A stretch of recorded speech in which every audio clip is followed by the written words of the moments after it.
سلام على عباده الذين اصطفى أما بعد فأعوذ بالله من الشيطان الرجيم بسم الله الرحمن الرحيم وقال النبي صلى الله تبارك وتعالى عليه وسلم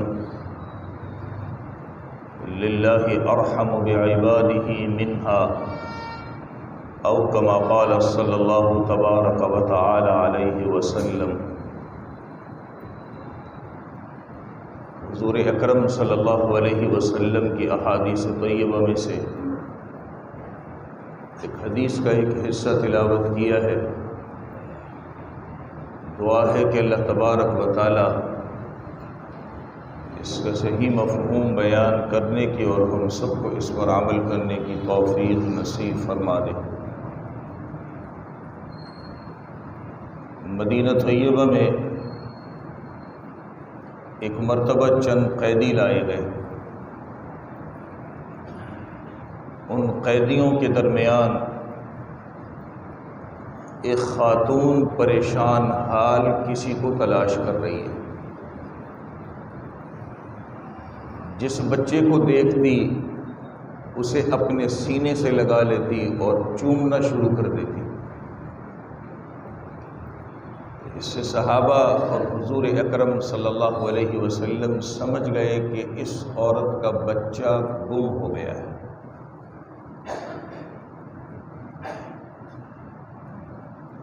کچھ دیر میں اس خاتون کا بچہ اسے مل گیا۔ اسے پا کر وہ بڑی خوش ہوئی، اسے چومتی ہے، سینے سے لگاتی ہے۔ سرکار دو عالم صلی اللہ علیہ وسلم نے جب یہ منظر دیکھا تو صحابہ کرام رضوان اللہ تعالی علیہم اجمعین کو اس کی طرف متوجہ کیا۔ جب صحابہ نے بھی یہ منظر دیکھا تو حیران ہو گئے۔ ایک ماں کا ایسا حال، اس کی خوشی دیکھنے کی۔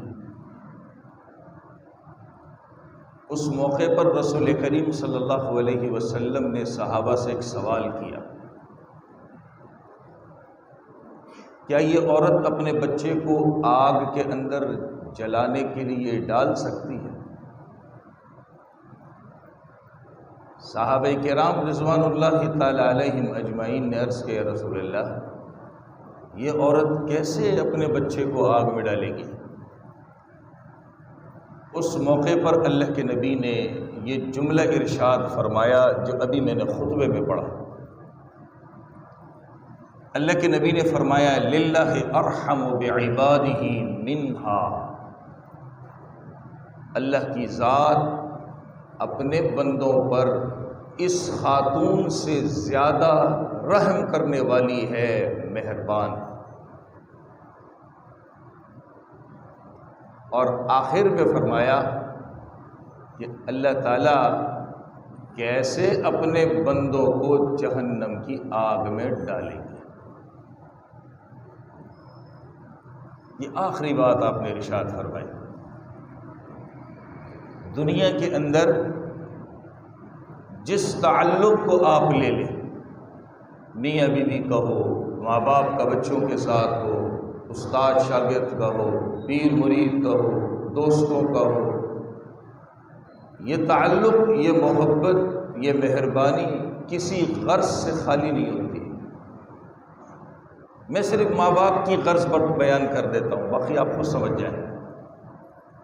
یہ بات ٹھیک ہے کہ اللہ تعالیٰ نے ماں باپ کے دل میں اولاد کی محبت ڈالی ہے، جبھی وہ ماں باپ اپنی اولاد سے محبت کرتے ہیں، لیکن پیچھے ایک راز ہوتا ہے کہ ہم بوڑھے ہوں گے تو یہ اولاد ہمارا سہارا بنے گا۔ یہ غرض ہے ماں باپ کی۔ کچھ ماں باپ اسے اظہار بھی کر دیتے کہ ہمارے بڑھاپے میں ہماری اولاد ہمیں کام آئے گی۔ اس کائنات میں اگر کسی نے کسی پر مہربانی کی ہے وہ صرف اللہ کی ذات ہے جو اپنے بندوں پر بغیر کسی غرض سے مہربان ہے۔ جتنی نعمتیں پروردگار ہمیں دے رہے ہیں اللہ کی ہم سے کوئی غرض نہیں ہے۔ ہم جو عبادت کر رہے ہیں ان نعمتوں کا مقابلہ بھی نہیں کر سکتے، اور نہ اللہ ہمیں یہ نعمتیں دے رہے ہیں کہ میرے بندے میری عبادتیں کریں گے، اس کی بھی اللہ کو ضرورت نہیں ہے۔ اللہ کے پاس تو فرشتے موجود ہیں جو انسان سے زیادہ عبادت کرنے والے ہیں، اور جس کام میں لگا دیا وہ لگے پڑے ہیں۔ ہم تو کچھ دیر کر لیا پھر بھول جاتے۔ ایک دن میں 5 وقت کی نماز مکمل ہم نہیں پڑھ سکتے، اور جو نماز ہم پڑھ رہے ہیں وہ کامل اللہ کی طرف توجہ کے ساتھ نہیں پڑھ سکتے۔ آج کوئی یہ دعویٰ کر سکتا ہے کہ میں نے 2 رکعت ایسے پڑھی کہ اللہ کے علاوہ مجھے کسی کا خیال ہی نہیں آیا؟ کوئی نہیں کر سکتا۔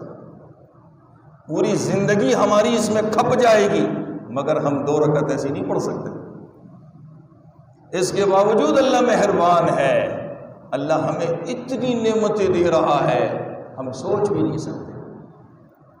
تو نبی نے فرمایا للہ ارحم بعبادہ منہا، اس عورت سے زیادہ اللہ اپنے بندوں پر مہربان ہے۔ اور پھر پوچھا کہ کیا اللہ بھی اپنے بندوں کو جہنم میں ڈالے گا؟ وہ اللہ موقع دے رہا ہے، کتنے موقع ہمیں دیے، ہم غافل ہیں، ہم نے اللہ کو نہیں پہچانا۔ رمضان المبارک جیسا مقدس مہینہ ہمیں عطا کیا، دن بھی بڑا رات بھی بڑی، کہ کسی موقع پر بندہ میرے پاس آ جائے، کسی موقع پر آ جائے۔ اور جب بندہ اللہ کے پاس آتا ہے تو اللہ کی خوشی کیا ہوتی ہے؟ سرور کائنات صلی اللہ علیہ وسلم نے اسے ایک مثال دے کر سمجھایا کہ ایک آدمی سفر میں ہو اور اس کا کھانا پینا ساری چیز اس کی سواری کے اوپر ہو، وہ کہیں آرام کے لیے اترے تو اس کی سواری اس سے گم ہو جائے، غائب ہو جائے۔ اب وہ کیسا پریشان ہو کہ میرا تو سب کچھ اس سواری کے اوپر تھا، وہ سواری ہی غائب ہو گئی۔ اب وہ ڈھونڈنے کے لیے کبھی ادھر جاتا ہے کبھی ادھر جاتا ہے۔ جنگل، اس کے اندر کون سے کھانے کی چیزیں ہوتی ہیں، کہاں ملتی ہے انسان؟ شہر کا سفر ہو، دیہات کا سفر ہو، ایک آس ہوتی ہے کہیں سے لے لوں گا، خرید لوں گا، کھا پی لوں گا۔ حدیث میں فرمایا جنگل بیابان کا سفر ہو، اسے کیا ملتا ہے وہاں؟ اب وہ سواری تلاش کرنے کے لیے ادھر ادھر بھٹکتا ہے مگر اسے نہیں ملتی۔ دل میں اسے یہ تمنا ہوتی ہے کہ میری موت کا وقت قریب ہے، چلو اسی جگہ پہنچ جاتا ہوں جہاں سے سواری گم ہوئی تھی، وہیں مر جاؤں۔ آ کے سو جاتا ہے، تھکا ہارا ہوتا ہے، آنکھ لگ جاتی ہے۔ جب آنکھ کھلتی ہے تو اس کے قریب ہی اس کی سواری کھڑی ہے، اسی کے اوپر اس کا سارا سامان ہے۔ اس بندے کی خوشی کا عالم کیا ہوگا؟ اس بندے کی خوشی کا عالم کیا ہوگا؟ کوئی تصور کر سکتا ہے؟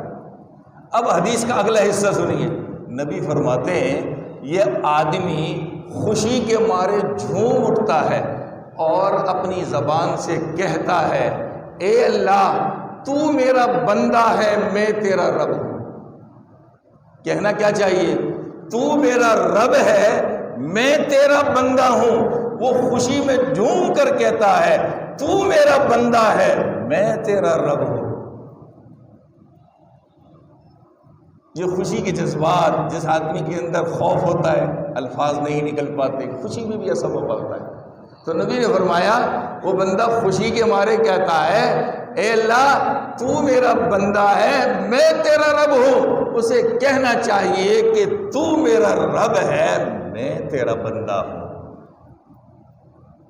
نبی نے اس پر فرمایا کہ جب ایک انسان اللہ کو کہتا ہے، کہ میں اپنے الفاظ میں سنا رہا ہوں، ترجمہ نہیں کر رہا حدیث کا، مطلب بتا رہا ہوں، جب ایک انسان اللہ کو کہتا ہے پروردگار میری توبہ مجھے معاف کر دے، اس بندے کو جو خوشی ہوتی ہے اس سے زیادہ اللہ کو خوشی ہوتی ہے کہ میرا بندہ میرے پاس واپس آ گیا۔ اللہ نے کتنے موقع دیے؟ رمضان کا موقع آیا. گزشتہ جو میں نے آخر میں عرض کیا تھا، پروردگار نے یہ اسلامی سال کا آخری مہینہ ہمیں دیا ہے. ایک اور موقع ہے. ایک کتاب میں ایک عجیب جملہ لکھا ہے، کہا کہ اس آخر مہینے کی جس نے قدر کر لی اس نے اپنے پورے سال کے گناہ معاف کروا دیے. کتنی بڑی بات لکھی. خوش نصیب ہے وہ انسان جب سے چاند دیکھا اس مہینے کا تو انہوں نے اس کے دن رات قیمتی بنا دیے. روزے رکھ رہے ہیں، اللہ بھی کتنا مہربان ہے. ایک روزے کا ثواب 1 سال کے برابر. ایک روزے کا ثواب 1 سال کے برابر. کتنے مہربان ہے اللہ. اللہ سے زیادہ کوئی مہربان نہیں ہو سکتا. اللہ سے زیادہ کوئی مہربان نہیں ہو سکتا. ایک روزے کا ثواب، ایک روزے کا ثواب 1 سال کے برابر کر دیا. گزشتہ جمعہ آخر میں نے تصویر بتائی تھی. نبی علیہ الصلوۃ والسلام نے فرمایا کہ ان دنوں میں یہ پڑھا کرو، سبحان اللہ، الحمدللہ، اللہ اکبر، اور کلمہ پڑھا کرو، لا الہ الا اللہ. یہ اللہ کو بہت پسند ہے. ایک حدیث میں فرمایا کہ ان دنوں کے اندر جو عبادت کی جاتی ہے اللہ تعالیٰ کو بہت پسند ہے. اور مثال کس کے ساتھ دی؟ اللہ کے راستے میں لڑنے کے ساتھ. صحابہ بھی حیران ہو گئے، پوچھا یا رسول اللہ یہ اللہ کے راستے میں لڑنے سے بھی زیادہ اس کا ثواب ہے؟ فرمایا ہاں، سوائے اس کے کہ کوئی آدمی اپنی جان مال سب اللہ کے راستے میں قربان کر کے آ جائے. یہ اللہ کی مہربانی ہے. کاش میرا بندہ کسی موقع پہ میری طرف آ جائے، میری طرف متوجہ ہو جائے، میرا بن جائے، میرا بن جائے، میری طرف متوجہ ہو جائے. یہ اللہ کی مہربانی ہے. اب بھی اگر بندہ اللہ کی طرف متوجہ نہ ہو پھر یہ انسان کے لیے خسارے کی بات ہے. اللہ کو قصور نہیں ہے، اللہ تو ہمیں موقع دیتے جا رہے ہیں. اب بھی 2 دن باقی ہمارے پاس، روزہ رکھ سکتے ہیں. 1 دن باقی کل کا، روزہ رکھ سکتے ہیں. 10 کو تو روزہ نہیں رکھ سکتے. اور ویسے پورا مہینہ پڑا ہے، ہم اللہ کی عبادت کر سکتے ہیں. اور سب سے بڑی چیز جو اللہ تعالیٰ کو اس میں چاہیے وہ گزشتہ جو میں نے عرض کی تھی، وہ یہ ہے کہ انسان گناہ سے بچ جائے. بس بڑی نیکیاں نہیں کر سکتے، بڑی عبادت نہیں کر سکتے، تو یہ کام تو کر سکتے ہیں کہ اللہ کی نافرمانی سے بچ جائے. یہ بہت بڑی عبادت ہے. یہ ہمارے بس میں ہے، ہم کر سکتے ہیں، مگر ہم سست اور کاہل ہو گئے، کر نہیں رہے. اور آج کی سب سے بڑی سستی اور کاہلی ہمارا موبائل ہے. اس نے ہمیں ہر چیز سے پیچھے کر دیا ہے، ہر چیز سے پیچھے کر دیا ہے. دین عبادت تو اپنی جگہ پر ہے، دنیا سے بھی پیچھے ہو، ہمیں ہوش ہی نہیں کیا کر رہے ہیں. ہر چیز سے اس نے ہم کو پیچھے کر دیا. ہم سب کچھ کر سکتے ہیں، ٹائم ہے ہمارے پاس، فرصت ہے ہمارے پاس، مگر سستی کاہلی ہم پر ایسی چھا گئی ہے کہ ہم کچھ کرنے کو تیار نہیں. یہ ہمارا حال ہو چکا ہے. ان دنوں کے اندر اللہ نے ہمیں موقع دیا، اپنے گھر کو بلا لیتے ہیں. جس کی قسمت میں اللہ نے لکھا ہے، جس کی لبیک لکھی ہے، وہ چلے گئے. آج وہ حج کر رہے ہیں، اللہ کو پکار رہے ہیں، اور آج اللہ کی رحمت ان لوگوں پر خوب برس رہی ہے. آج کا وہ دن ہے، حدیث کے اندر جیسے آتا ہے، شیطان اپنے سر کے اوپر حسرت سے مٹی ڈالتا ہے. شیطان جو ہے آج حسرت سے اپنے سر کے اوپر مٹی ڈالتا ہے. وہ رحمت خداوندی کو اترتے ہوئے دیکھتا ہے کہ حاجیوں پر اللہ کی مہربانی کتنی ہو رہی ہے، اللہ کی رحمتیں کتنی اتر رہی ہیں. وہ دیکھتا ہے. آج وہ اپنے سر پر مٹی ڈالنا ہوگا. وہاں ہمارا عرفہ نہیں، ہمارا انشاءاللہ کل ہوگا، لیکن وہاں حاجیوں کا عرفہ آج ہے. اور اللہ تعالیٰ ان حاجیوں کو جو اپنی رحمت میں ڈھانپتے ہیں، اس سے شیطان بڑا مایوس ہوتا ہے، حسرت سے مٹی اپنے سر پہ ڈالتا ہے. آج ہی کا وہ دن ہے کہ جس دن پروردگار حاجیوں کے لیے اعلان کرواتے ہیں، کہہ دو ان کو جیسے ماں کے پیٹ سے پیدا ہوئے ایسے گناہ معاف ہو گئے، چلے جائیں. چلے جاؤ۔ صحابہ نے پوچھا یا رسول اللہ حج کی حقیقت کیا ہے؟ کہا چیخو چیخو۔ حاجی کیا چیخ رہا ہے؟ اللہ کا نام لے رہا ہے، لبیک اللہم لبیک، پروردگار تیرے دربار میں حاضر ہوں، پروردگار تیرے دربار میں حاضر ہوں، کہا چیخو۔ صحابہ نے پوچھا حج کیا ہے، اس کی حقیقت کیا ہے؟ فرمایا العج والثج، چیخو اور اللہ کے راہ میں قربانی کرو، خون بہاؤ۔ یہ اللہ کو پسند ہے، یہ بھی موقع ہے بندے کے لیے، اللہ تعالیٰ اس پر معاف فرماتا ہے۔ حاجی وہاں چیخ رہا ہے، حاجی وہاں چیخ رہا ہے، جو نہ جا سکا اس کو بھی کہا چیخو۔ وہ کیسے چیختا ہے؟ کل 9 ذی الحج، ہمارا عرفہ کل ہے۔ ہمارے یہاں آج کل سوشل میڈیا پر لوگ بے وقوف پاگل بنے ہوئے، ایک دوسرے کے ساتھ عجیب و غریب قسم کے سوالات اور یہ اور وہ سب سے بڑی بات کیا ہے جی، عرفہ سعودیہ والا ہمارا ہوگا یا ہمارا عرفہ الگ ہوگا؟ ہم نماز اپنے ٹائم پہ پڑھیں، رمضان اپنے ٹائم پہ گزارے، عید اپنے ٹائم پہ کرے، تو ہمارا عرفہ بھی اپنے ٹائم پہ ہوگا؟ یہ عجیب بات ہے۔ تو ساری نمازیں سعودیہ کے ٹائم پہ کیوں نہیں پڑھتے؟ کیا مسئلہ ہے؟ ایک صاحب ایک مرتبہ کہنے لگے کہ ہم تو سعودیہ کو فالو کرتے ہیں۔ میں نے کہا نماز ان کے ٹائم پہ پڑھ کر، ابھی 2 گھنٹے باقی، صبر کرو۔ بس ہم نے دین کو اپنی عقل سے لے لیا ہے، جہاں ہماری عقل جاتی ہے وہی چل پڑتے۔ الحمدللہ ہمارا عرفہ کل کا دن ہوگا۔ اللہ کی رحمت اتنی محدود نہ سمجھیے، اللہ کے خزانے بہت بڑے ہیں، بہت بڑے خزانے، پروردگار سب کو دینے پر قادر ہے۔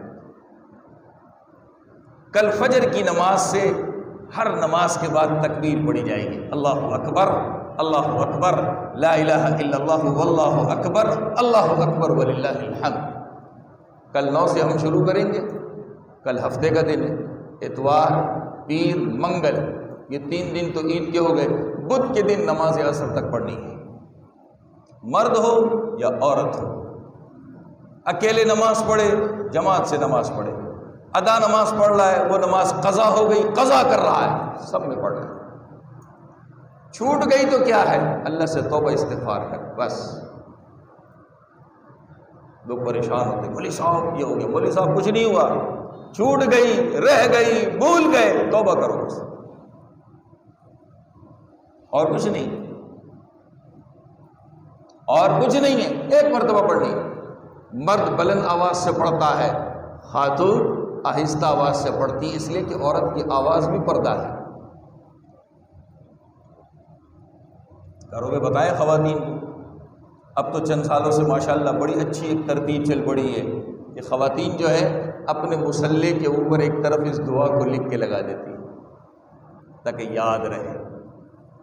عورتیں ہم سے آگے چلی گئی، ہم مرد وہیں کے وہیں پیچھے ہیں۔ 2-3 سالوں سے یہ کہانی ہو رہی ہے، جانماز کے کونے پہ اس کو لکھ کے لگا دیتی ہیں، جانماز کے اوپر ہوتی ہے، بیدبی بھی نہیں ہوتی، یا وہاں پر اس کو کسی چیز میں رکھ دیتی ہے تاکہ بیدبی نہ ہو اور نماز کے بعد اسے پڑھنا بھی یاد آ جائے۔ حضرت ابراہیم علیہ السلام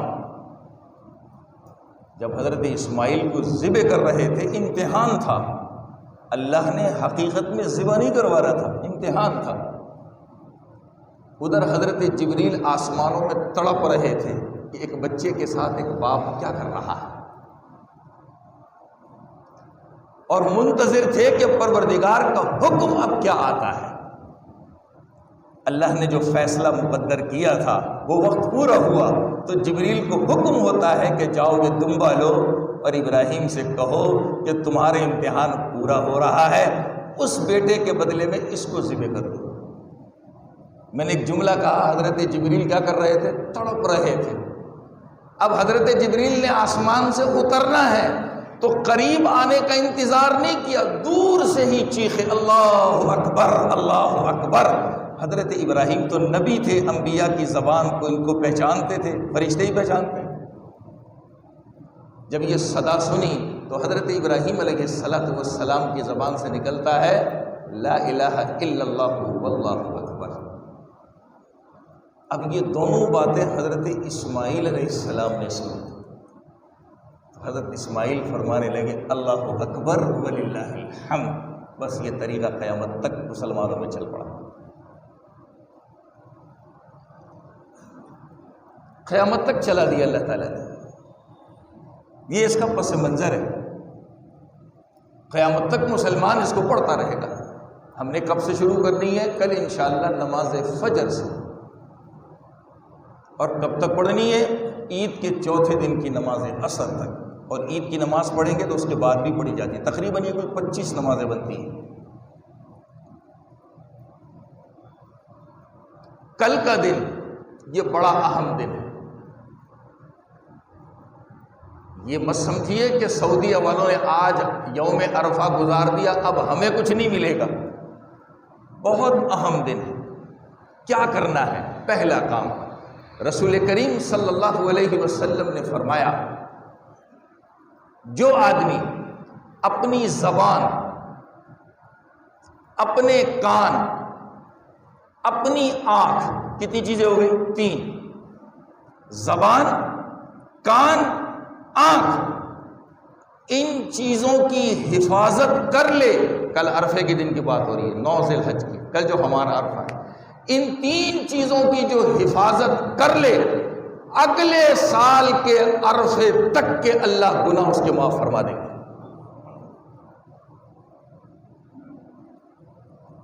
اب یہ بتائیے آسان کام ہے یا مشکل کام ہے؟ انتہائی درجے کا آسان کام ہے۔ 3 چیزوں کی حفاظت کرنی ہے، ایک زبان کی، ایک کان کی، ایک آنکھ کی، وہ بھی 24 گھنٹے۔ آج مغرب سے لے کر کل مغرب تک عرفہ کا دن ہے۔ اسلام میں تو مغرب سے دن شروع ہو جاتا ہے نا، اسلام میں مغرب کے بعد سے دن شروع ہو جاتا ہے۔ آج مغرب سے لے کر کل مغرب تک 24 گھنٹے، حدیث میں فرمایا یوم عرفہ، عرفہ کے دن جو زبان، کان، آنکھ کی حفاظت کرے، اللہ اگلے عرفہ تک اس کے گناہوں کو معاف فرما دے گا۔ غفر له من یوم عرفہ الی یوم عرفہ، 1 سال کے گناہ پیشگی معاف ہو رہے۔ کتنی بڑی بات ہے۔ اور شاید اللہ کی مہربانی ہو جائے، رحمت خداوندی ہو جائے، پچھلے گناہ بھی اللہ معاف کر دے۔ یہ تو ہمارے دل کی کیفیت کے اوپر ہے کہ ہم اللہ کی طرف کس دل کی کیفیت سے متوجہ ہیں۔ یہ تو ایک کام ہو گیا۔ دوسرا کام کیا ہے؟ کل کے دن کا روزہ رکھنا، بڑی فضیلت ہے اس کی۔ حدیث میں سرکار دو عالم صلی اللہ علیہ وسلم نے فرمایا عرفے کے دن کا جو روزہ رکھتا ہے 1 سال اگلا، 1 سال پچھلا، 2 سال کے گناہ معاف۔ ایک بہت بڑے محدث تھے ہندوستان میں، ان کے انتقال ہو گیا، اللہ تعالیٰ آپ کی مغفرت فرمائے، کروڑہائے رحمتیں اتارے۔ وہ اس حدیث کی تفصیل میں فرماتے تھے کہ اس حدیث سے یہ پتہ چلتا ہے کہ جو یہ روزہ رکھ رہا ہے اللہ تعالیٰ سے اگلے 1 سال کی زندگی اس نے مانگ لی۔ اللہ تعالیٰ سے اس نے اگلے 1 سال کی زندگی مانگ لی۔ 1 سال کے گناہ معاف ہو رہے ہیں نا اس کے اگلے، کتنی بڑی بات ہے۔ اور انسان اگر اس کے اوپر محنت کرے، تھوڑی سی خالص اللہ کی طرف متوجہ ہو جائے، پھر اللہ تعالیٰ بہت کچھ دینے پر قادر ہے۔ ہم کتنا لینے والے ہیں یہ ہمارے اوپر۔ جو حضرات سحری کریں گے، روزے رکھنے کا ارادہ رکھتے ہیں، احتیاطاً بتا رہا ہوں، آج کل وقت ہے 4:21 پر سحری کے بند ہونے کا، 4:15 بجے اپنی سحری بند کر دیں۔ احتیاطاً بتا رہا ہوں کہ 4:15 بجے تک اپنی سحری بند کر دیں۔ ہمارے ذہنوں میں ایک بات ہے، لوگ سمجھتے ہیں کہ جی نفلی روزہ یہ اذان تک سحری کا وقت ہوتا ہے۔ ہمارے یہاں جب فجر کی نماز کا وقت ہو جاتا ہے تو مختلف مساجد میں کہیں 25 منٹ کے بعد، کہیں 20 منٹ کے بعد، کہیں آدھے گھنٹے کے بعد فجر کی اذان ہوتی ہے۔ اس لیے نفل روزہ رکھنے والے اس دھوکے میں نہ رہا کریں کہ ہم اذان تک سحری کر سکتے ہیں، اس کا ٹائم دیکھ لیا کریں۔ ہمارے بیچارے اس میں غفلت میں ہوتے ہیں، وہ رمضان میں چونکہ نماز جلدی ہوتی ہے اس لیے سحری کی ختم ہونے کے فوراً بعد اذان دے دیتے ہیں، لیکن رمضان کے علاوہ ہماری مساجد میں 20 منٹ، آدھا گھنٹہ، 25 منٹ، مختلف مساجد میں مختلف طریقے ہیں، اس کے بعد اذان دی جاتی ہے۔ اس لیے اذان کو معیار نہ بنائیں سحری کے وقت کے بند ہونے کا۔ نفلی روزوں میں، رمضان میں تو ماشاءاللہ سب جگہ صدائیں لگ رہی ہوتی ہیں، لوگ سن رہے ہوتے ہیں، انہیں پتہ چل رہا ہوتا ہے، اور ماشاءاللہ موبائل ہے، اس میں اوقات نماز کی اپلیکیشن لوڈ کر لے، جہاں صبح صادق کا وقت آ رہا ہے وہی سحری کے بند ہونے کا وقت ہے۔ اب یہ تو کل کا دن ہے، اس کے بعد جو کل کی رات آئے گی، خیر چاند تو ہو گیا لیکن سمجھانے کے لیے کہہ رہا ہوں، چاند رات ہفتے کا دن ہے، اتوار کو عید ہے، وہ جو کل کی رات آئے گی یہ رات بھی بڑی قیمتی ہے۔ اس رات میں جو اللہ کی عبادت کرتا ہے، قیامت کے دن جب لوگوں کے دل مردہ ہو جائیں گے، نبی نے فرمایا اس رات میں عبادت جو کرتا ہے اللہ تعالیٰ اس کا دل مردہ نہیں ہونے دے۔ تھوڑا سا وقت اللہ کو دے دے، 10 منٹ، 20 منٹ، 25 منٹ، جہاں ہم قربانی کی تیاری کرتے ہیں، جی یہ خریدنا ہے، یہ لینا ہے، یہ کرنا ہے، یہ لے لو، صبح کے لیے یہ، وہاں اللہ کو تھوڑا سا وقت دے دیں، تھوڑا سا 10-15 منٹ دے دیں گے، ہماری رات قیمتی بن جائے گی۔ اور اس سے بھی آسان فارمولہ بتا دیتا ہوں، اس سے بھی آسان فارمولہ، کل نماز عشاء جماعت سے پڑھیں، کل نماز عشاء جماعت، یہ روزانہ بھی کر سکتے ہیں، یہ صرف کل کے لیے نہیں ہے، یہ روزانہ بھی کر سکتے ہیں، اس لیے کہ جو حدیث کوٹ کرنے جا رہا ہوں اس میں ہر رات کی بات ہے، یہ ہر رات کی نماز عشاء جماعت سے پڑھیں، اور اگلی فجر جو آئے گی وہ بھی جماعت سے پڑھیں۔ کیا ثواب ملے گا؟ مسلم شریف کی حدیث ہے، نبی نے فرمایا اس نے پوری رات اللہ کی عبادت کیا۔ کیا؟ عشاء اور فجر جماعت سے پڑھی، عشاء اور فجر جماعت سے پڑھی، پوری رات عبادت کا ثواب۔ عشاء کی نماز پڑھنے کے بعد جیسے معمول سے 2 سنتیں پڑھتے پڑھیے، 2 سنتوں کے بعد 2 نفل پڑھی۔ اب لوگ پوچھیں جی نیت کچھ نہیں ہے، 2 نفل پڑھتا ہوں، اللہ اکبر، بس ہم نے اپنی عبادت انہی چکروں میں لگا دی۔ اکثر لوگ آ کے پوچھیں اس کی کیا نیت ہوگی؟ بھائی نیت دل کے ارادے کا نام ہوتا ہے۔ آپ 2 نفل پڑھ لیں، 2 نفل پڑھتا ہوں اللہ اکبر، 4 نفل پڑھتا ہوں اللہ اکبر، یہ نیت ہے۔ 2 سنت پڑھیے، 2 نفل پڑھیے، پھر وتر پڑھ لیں۔ حضرت عبداللہ بن مسعود رضی اللہ تعالیٰ عنہ کی روایت ہے، فرماتے ہیں کہ جو آدمی 2 سنت اور 2 نفل پڑھتا ہے اللہ اس کو پوری رات عبادت کا ثواب دیتے ہیں۔ یہ ہر رات آپ کر سکتے۔ لوگ کہتے ہیں نا ہم تہجد نہیں پڑھ سکتے، کتنا آسان طریقہ ہے، کتنا آسان فارمولہ ہے، کتنا آسان فارمولہ ہے۔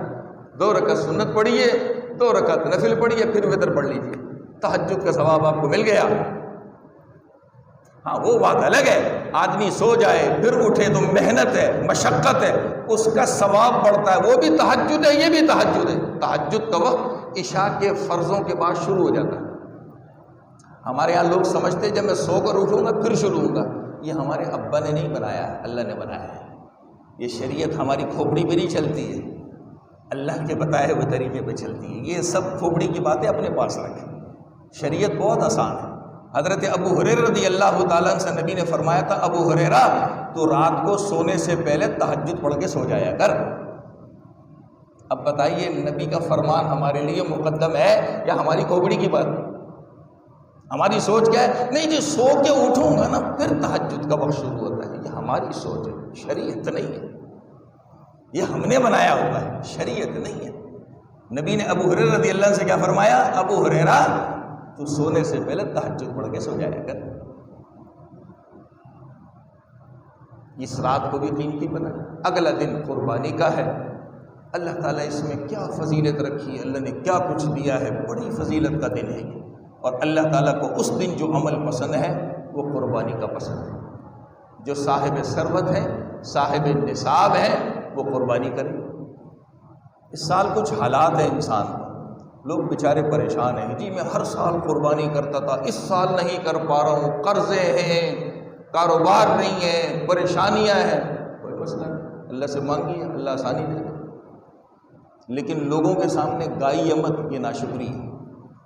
ایک مسئلے کی حد تک پوچھنا تو سمجھ میں آتا ہے، ہم نے لوگوں کے سامنے ویسے ہی گانا شروع کر، بڑی مہنگائی ہے، قربانی نہیں کر پا رہے، یہ نہیں، ایسے رو رہے ہیں جیسے بچہ نہیں ماں کے سامنے بلک بلک کے روتا ہے، حالانکہ سب کچھ ہے، ناشکر ہے اور کچھ بھی نہیں۔ اچھا ہمارے یہاں لوگ سمجھتے کیا قربانی تب ہوگی جب ایک بڑا سا ہاتھی جیسا، اونٹ جیسا، زرافے جیسا جانور میرے گھر کے سامنے کرنا، بڑا جانور نہیں لا سکتے، چھوٹا جانور لے آئیں وہ نہیں لا سکتے۔ آج ماشاءاللہ اجتماعی قربانی ہو رہی ہے، وہاں حصہ ڈال دیں، اپنے اوپر سے فرض تو ادا کریں۔ کتنی سہولت ہے ماشاءاللہ، آج لوگوں کا یہ ذہن ہے، تصور بنا ہوا ہے، نہیں جب تک گھر کے باہر جانور نہیں آئے گا 25 لوگ میرے سے آگے پوچھیں گے نہیں کتے کا لایا، کیا بولتے ہیں کتے کا لایا، وہی کتے کتے میں پڑے رہتے ہم لوگ، یہ کتے میں پڑے رہتے ہم لوگ، ہم سمجھتے قربانی اسی میں ہوتی ہے۔ میرے بھائی ان باتوں کو اپنے دلوں سے نکال دیں، یہ سب ریاکاری ہے، اپنی قربانی اس ریاکاری سے خراب نہ کیجیے، خاموشی سے کسی اجتماعی قربانی میں حصہ ڈال دیں، اپنے اوپر سے، اپنی بیگم کے اوپر سے، گھر میں اور ایسے ہیں ان کو سمجھائیے، ان کے اوپر سے اس فرض کو ادا کیجیے۔ ہم پتہ نہیں کن چکروں میں پڑ گئے، ان باتوں کو نکال دیں اپنے دل سے۔ اللہ تعالیٰ یہ چند باتیں تھیں، ہمیں عمل کی توفیق نصیب فرما دے۔ کل انشاءاللہ